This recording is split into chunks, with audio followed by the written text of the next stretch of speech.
Education is the cornerstone of any thriving society, right? The great equalizer, they call it.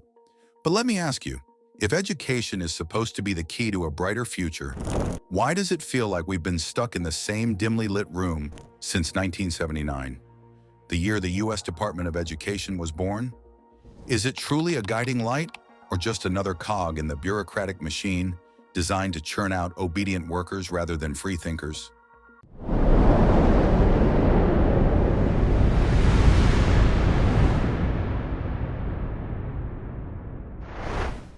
The birth of a bureaucratic behemoth. When the Department of Education was established in 1979, the goal sounded noble: to ensure equal access to education and improve the quality of schools.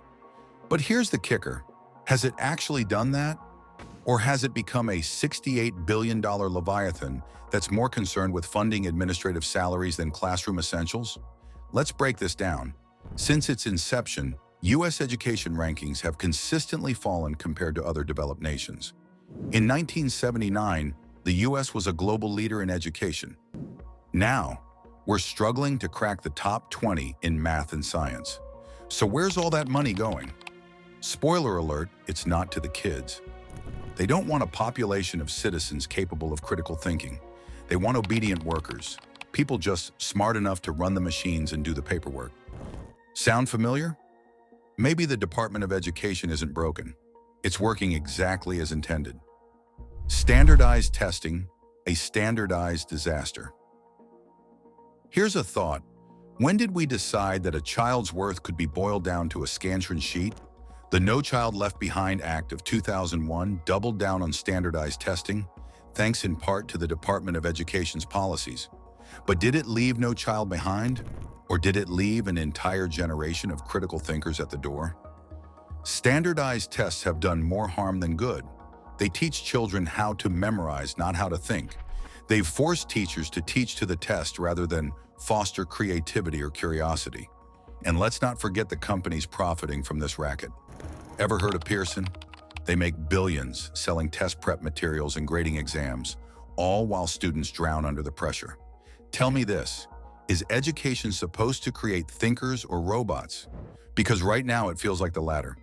Why teach kids to think when you can teach them to bubble and see on every question? It's quicker, cheaper, and hey, Pearson gets a new yacht. The rise of student debt slavery. Let's talk about higher education for a moment, the supposed pinnacle of the American dream. In the 1980s, federal student loans were meant to make college accessible for everyone. But here's a wild idea. Did the Department of Education unintentionally or intentionally create a system where students are saddled with debt before they even get their first job? Think about it. Universities raised tuition because they knew loans would cover it. Students borrowed more because they were promised higher wages after graduation. And now over 45 million Americans collectively owe $1.75 trillion in student loans. The Department of Education manages these loans. Coincidence? Or just another way to keep the average citizen financially enslaved? And here's the kicker. Many of those degrees aren't even worth the paper they're printed on. You're telling me a bachelor's in art history should cost the same as a luxury car? You go to college to get smarter, but all you leave with is a piece of paper and a monthly payment plan that lasts longer than most marriages. The death of local control. Once upon a time, local communities had control over their schools. They set the curriculum, they knew the needs of their students, and they were accountable to parents. Enter the Department of Education, which centralized control and imposed one-size-fits-all solutions. Federal mandates now dictate everything from testing to curriculum standards. But how can Washington know what a school in rural Montana needs versus an urban school in Chicago? Spoiler alert, they can't, and they don't care. The result? A cookie-cutter approach to education that ignores cultural, social, and economic differences. Schools are no longer centers of community. They're assembly lines for conformity. If you think the government cares about your kids, take a look at the lunches they serve in public schools. Mystery meat and a side of apathy, anyone? Conspiracy Corner. What's the real agenda? Now let's get a little conspiratorial, shall we? What if the Department of Education isn't failing? It's succeeding at its real purpose. What if the goal isn't to educate, but to indoctrinate? To create a population that's compliant, docile, and easily manipulated? Think about it. Critical thinking is a threat to any system of control. And who benefits when the masses are uneducated? Corporations, politicians, the elite. And here's another theory for you. The global elite doesn't want the US to be the smartest nation. Why? Because a dumbed-down population is easier to control. So is the Department of Education a national institution or an international experiment in subjugation? What's the alternative? So if the Department of Education isn't the answer, what is? Imagine a world where schools are funded equitably, not based on zip codes. A world where teachers are empowered to innovate, not burdened by bureaucratic red tape. A world where students are taught to think critically, not just memorize facts for a test. Some argue for a return to local control.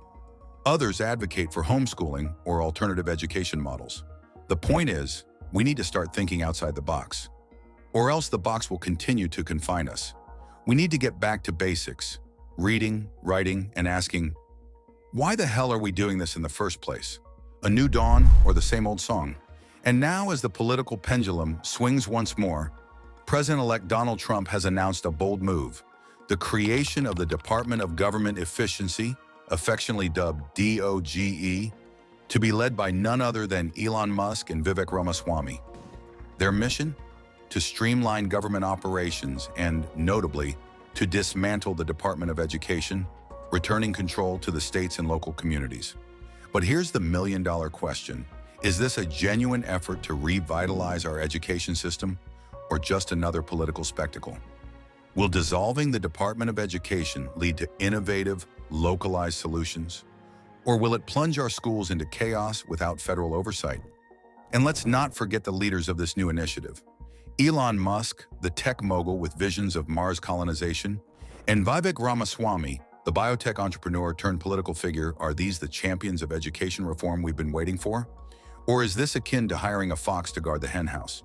As D.O.G.E sets its sights on efficiency, we must ask, efficiency for whom? The students striving for knowledge, or the corporations eyeing new markets?